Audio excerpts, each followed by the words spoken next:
Make sure you go check out the interview with Eric Tulsky from the Sheet, the GM of the Carolina Hurricanes, of course, with today's guest. It is Jeff Marek. What's going on, buddy? How are you? I'm doing well. I wonder about your tastes and photographs over your left shoulder. And Dave, you are on fire on deadline. Well done. Take the rest of the week off. Good job, bud. Well, Really well done. thank you. Thank you. I appreciate that. And I'm going to reiterate to everybody that interview with Eric Tulsky yesterday. Great pickup. Great job. There's a lot of nice information out of that one that he was revealing in that. Yeah, you know what's interesting about Tulsky? Tulsky has well, first of all, when you look at all the things, I always tell people, I'll remind people of this.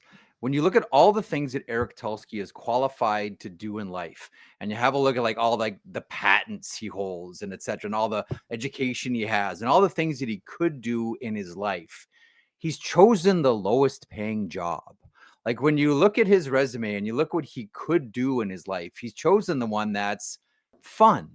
For Eric Tulsky, Eric, we said before, he doesn't have to do this. He's really good at it. He's very skilled at it, but it's not as if he needs to do this. It's that great line from Slapshot. Look at Ned. He doesn't need hockey. Look at Eric. He doesn't need hockey. He just happens to be good at it. And he kind of, Dave, has this vibe about him that's at the end of the day, we're either going to win and people are going to like me, or we're going to lose and people are going to hate me.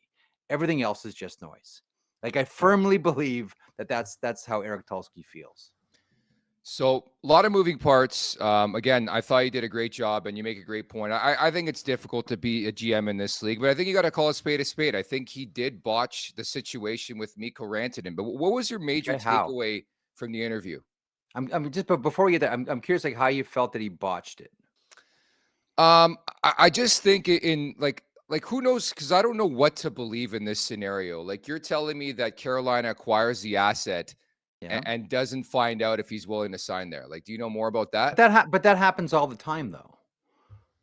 We've just decided to make this a big deal because it happened the way that it did. But plenty of trades are made not knowing whether a player is going to extend.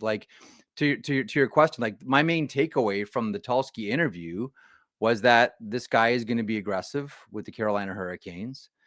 He's not going to be a sit on his hands general manager. I don't think the owner is a sit on his hands owner. He's been criticized before for lack of a better term, squeezing the beaver on the nickel till it squeals. Is he frugal with his money? Well, yeah. Is he a very hands-on owner? Yes. But, generally that's the rule of thumb now. I kind of look at this. I kind of look at this and say, this is Eric Tulsky taking a swing. And honestly, I think the NHL would be a much better league if more general managers took a swing. It didn't work. They tried to recoup as many assets as they could. And I'll tell you, Nick, I firmly believe that if Tulsky had the chance to do it over again, I think he would. And I think we'll see Tulsky do more things like this with the Carolina Hurricanes when he has a chance to do it. That was my main takeaway from it. That he looks at it and says, okay, we tried to do something. He kind of, if I have a read on Tulsky, he kind of has an entrepreneur's brain. I'm going to try 10 things, and if 7 of them work, then that's how you win championships. That's how you're successful. You're not going to hit on every single thing that you do. And if you just go and live and die trade by trade, you can look at this one and say, okay, did it work out the way that they wanted? No. But I would flip back and say, good on him for taking a swing at it as to why Rantanen didn't want to stay. Now, by the way, the one thing that I was glad that Tulsky cleared up, which I think a lot of people looked at the Rod Brindamore interview and said, well, okay, if he came to Carolina right away, he said there's only 4 teams they're going to play for and you're not one of them. That's cause for concern. And that's where I'd very much warm up, Nick, to what you're saying here. Yeah. But Tulsky said that wasn't the case. He didn't use the 4 teams I'll play for until a week before trade deadline. So many moving parts. And again, you didn't talk much about the Maple Leafs. I don't blame you. A lot of it was about Rantanen, about the Carolina Hurricanes, pivoting to Stankoven and getting the picks. But what did you make of everything that came out of Toronto, Marek, as well when it came to Marner? I'm subscribing more to this theory about it being a bluff that they even went to Marner. They knew he was going to say no. I think that, well, first of all, I look at it. There's a couple of ways. So I'm glad you got us here. There's a couple of ways to look at this thing. There's the way that many people are looking at it, which is, oh, they've offended Marner. Now there's not going to be a hometown discount. I know Maple Leafs fans are up in arms. What are you doing? It's a sensitive relationship, blah, blah, et cetera, et cetera, et cetera. Can you imagine, just for 1 second, everybody watching and listening right now, just imagine 1 second. If you had the Carolina Hurricanes, Eric Tulsky approaching Brad Treliving about Mikko Rantanen, and he refused to even entertain the idea, what would we be saying about Brad Treliving? You have a chance, with all due respect to Mitch Marner, you have a chance to get Mikko Rantanen, and you don't even ask the player who has the no move clause. Like, at the end of it, like, Brad Treliving has a responsibility to this Maple Leafs team and improving it. And that extends more than just the relationship with Mitch Marner. And the one thing that we've learned in the salary cap era, going back to the beginning of it in 2005, is when everything is so close together, if you have a chance to make your team better, even if it's just by a tiny little bit, you have to do it. You have to do it, because that could be the difference. So I know a lot of people are focusing on it from the Marner point of view, and I get it. I understand it. But pull back for a second. If it comes out that Brad Treliving wouldn't even take that call to entertain that conversation, how are we talking about Brad Treliving? Yep. Yeah, no, absolutely. How about the two guys they did get? Scott Lawton, Brandon Carlo on the back end, Jeff. Everyone's all up in arms because they haven't, done exceedingly well, beyond expectations already in the first few games, but they've got some games at home now. They get a little more acclimated to their home surroundings. What did you think about those two additions? I'm with you, Dave. Like, I say, like, everybody calm down. Like, no one's hitting the ground here and setting records. I heard you mention, Scott Lawton, hometown guy, played in the GTHL. It's kind of worse when it's like that. When you go home, like, go ask Sheldon Surrey, Sherwood Park guy, what it was like going to play for the Edmonton Oilers. Yeah. The hometown kid.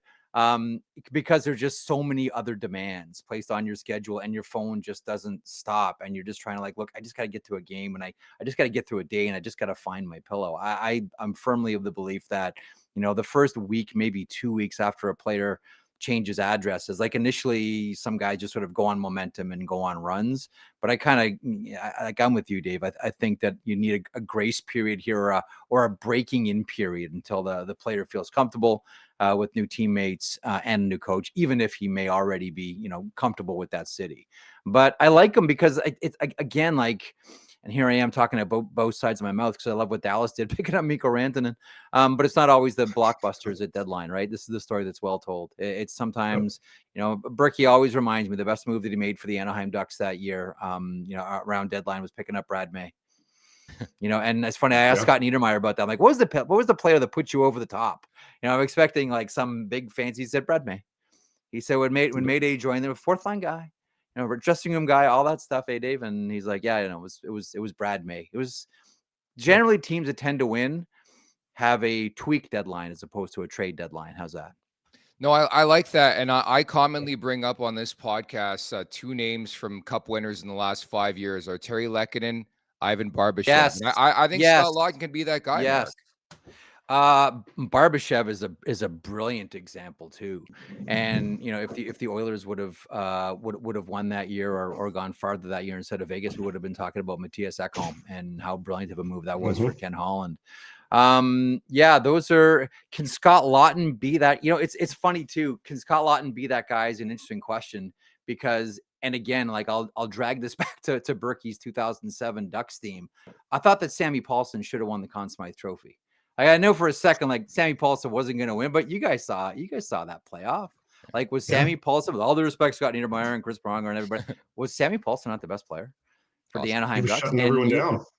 Right, and then look when the Pens win, with their third line, and the Tampa Bay Lightning with Yanni Gourde, Barclay Goodrow. Like, this is how you win. If you look at playoff rounds and playoff series and entire playoffs, like top sixes tend to wash. Those are the ones you game plan against. And how many times have we said this? This is going to be determined by who has the better goaltender and who has the better third line. So if you're looking at it from potential versus actual, I think there's the potential for that. We won't, of course, see the actual till the middle of April. And typically those guys, Jeff, those guys are the glue guys. Those are the room glue guys, and that's what a lot of managers talk about, is the importance of not only bringing in somebody that's going to gel on the ice, but it's almost equally as important, especially nowadays, that they gel in the room. You know, it's funny too, because you always, Dave, hear the criticism. Oh, he's a good guy in the room. Yeah, they don't flood the room, Marek. Yeah, they don't flood the room. Give me hockey players. But I think you're bang on. And here's why. NHL season's long, man. Yeah. Like the 82 games is a lot. And when like February starts to hit and it's the dog days, like the natural default for a player is just to be grumpy, just to be grouchy. And that's fine. But you need like your good guys around the team to make sure that you don't hate coming to the rink every single day. Like you're right. I know it doesn't necessarily show up in the boxcar numbers or the analytics. Like it doesn't. But ask any of those players, like they've all been around teams where everybody is miserable and then you just start hating on everything. You need some guys that are around that make it like still fun to come to the rink and still make it an enjoyable experience. Is everybody a professional and should they all behave professional? Of course, but at the same time, we're all human beings. And I think we've all been in situations where it's like, oh, I got to work with this guy again. Here we go. All right, here we go. But then there are some guys on your team, they're like, yeah, man, I get to go out with Nick and Dave today. This is going to be a lot of fun. Oh, thank you so much, Marek. And Fuck her up, Buttercup. Dude, I want to stir shit up. I was just thinking about this interview. I want to stir shit up. So I'm watching the Panthers last night. Yeah. Sam Bennett, just like, I don't know, like he's in it with Zadorov out of all people. Like, it's like, what? I don't know. Sam Bennett. And they didn't stop. I know. They didn't stop. They just kept going. It was he's like holding pasta.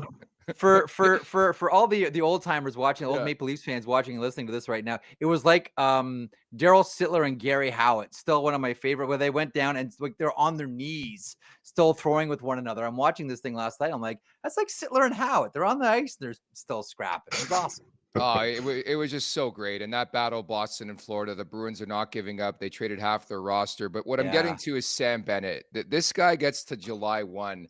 There is going to be a call that's made even prior to July 1, in my opinion, from the Maple Leafs. Do you agree? So what? I'll tell you what. Like the term that I was told about Sam Bennett come July 1 is cattle auction. Like that's exactly the type of play. Like again, like I look at it now. Whenever I watch a game, whether it's even junior hockey or minor youth hockey, like I go to games and I go like, where did all the bad skaters go? Like you can't skate, you can't play. Like everybody can skate, everybody can shoot, right? What do managers and coaches always say? What else can you give me? Like who's bringing the intangible? Who's bringing the snarl? Now, having just talked about, Dave's point about the good guys in the room, like Berkey will always tell me, like, yeah, Sam Bennett's nickname is Grouchy. Because or grumpy or something like that. It's like he's just like a wonderful, miserable guy to be around. Like and as I get older, I love guys like that. Like I love the Chris Prongers, I love the Sam Bennetts. But you bring like a nasty bit of business on the ice, who you just hate playing against. I mean, the line is long, and generally teams don't let go of those types of players. Like you look at the Florida Panthers, they get new general manager. And what is the very first thing that he does? Like Florida's first acquisition. You guys remember this? Bill Zito comes in. What's the first acquisition he makes? He brings in Patrick Hornquist. Oh yeah. Who's just like a miserable SOB to play against. And like so many times, like, yeah, I'm just gonna bring in more grouchy, miserable, awful players to play against. And lo and behold, there's Alexander Barkov holding the Stanley Cup. I think it'll be a cattle auction, and I think that the Maple Leafs will be one of those teams that'll be right in there. But much like Mitch Marner, he's also represented by Darren Ferris, and Darren Ferris likes to and has made no bones about it. Like, I believe in taking our guys to market. I believe in getting them to July 1st. Doesn't mean they can't resign, but they've earned that right. And Darren Ferris has always been one of those agents that's always maintained it's the right thing to do to take them, unless like a GM just comes and offers something ridiculous. So I do think it'll be a cattle auction, and I do think the Maple Leafs will most likely be one of those teams that would show some interest in Sam Bennett for sure. And he's only 28. Like that's but how many games? Okay, but in Sam Bennett games, I always talk about dog years. True. Think about Sam Bennett 1,000. games. Like there's like a soft skill game for 28 years, and then there's like a Sam Bennett game. I get what you mean, Dave, and I do pick up what you're putting down. It's just like there's hard miles on that body, man. Yeah, good on him. Like he's never taken a shift off, but it's not like he looks for a soft skill game. So with what they have in Florida, and obviously no Ekblad for the rest of the season, first couple of games of the playoffs, Tkachuk likely, hopefully for their sake, back come playoff time. Marchand's trying to get back before the end of the regular season. They've got their guys. Tampa brings back Gord, adds Bjorkstrand. How do you see this top three with everything all three of these teams have done kind of shaping out here as we get down the stretch? More important than ever to win the division. Normally I say, don't worry about it. Don't blow your brains out trying to win the division or the Presidents or anything like that. Like just be ready for playoffs. But if there's one division, and maybe you can make this argument for the Central too, but the division in the East where if you're going to do anything here, you really need to win this division. Like this needs to be eyes on the prize if you're the Maple Leafs. And one, because I don't think you want to face either Florida or Tampa in the opening round, and two, just let those two knock the crap out of each other. Right. Like seriously. And then just like, and maybe you have, like, I heard you talking, Dave, a second ago. I would love to see that too. Either Toronto against Ottawa or Toronto against Montreal. Like, give me 7 of that. That's great. And then, if you're the Maple Leafs and you make it by the first round, then you wonder, okay, what's going to be left of Florida and Tampa after a first round playoff series, the likes of which we think is going to be brutal and vicious, and hopefully for whoever finishes first goes 7 games. The most common question I get on a daily basis, and 1 out of a billion people stop me on the street, but what do you think of this team? Can they do it? So I ask you, Jeff Marek, what do you think of this Maple Leafs team? Can they do it this year? I'll go back to you and say, let me reference it this way. When Joel Quenneville is interviewed for a job, he only asks one question. Do you know what that question is? No. Who's our goaltender? It's the only question that Quenneville has. You have any questions, Joel? Yeah. Who's our goalie? Like that's it. I know the Maple Leafs have had issues scoring in the playoffs. Absolutely. The problem has not been the blue line. At times, the goaltenders for the Maple Leafs have been hard to hit. It looks like that's been addressed now, but I always get caught, like we all do, saying this year's different. This year's you don't understand. Like this is why they're different, and this is it. This is going to be the last time with this group. To me, the main thing is if they can get a save. We know they can win 2-1 games. You would figure that eventually Marner or Matthews, well, Nylander already has, figure it out offensively. To me, the big difference is goaltending. And it's the old saying, you have the goalie at 70%. If you don't, it's 100. And it looks like the Maple Leafs have the goaltending. So I will be cautiously optimistic, my friend, and say, yes, this is probably a year they can do something. Please burn this the minute I leave the show. I don't need old takes exposed. There's Marek saying again, like, how many times, Marek, can you take the bait? Get your hand. The headline later today, tease somewhere. Yeah, Marek get your hand up. Leafs Cup favorites.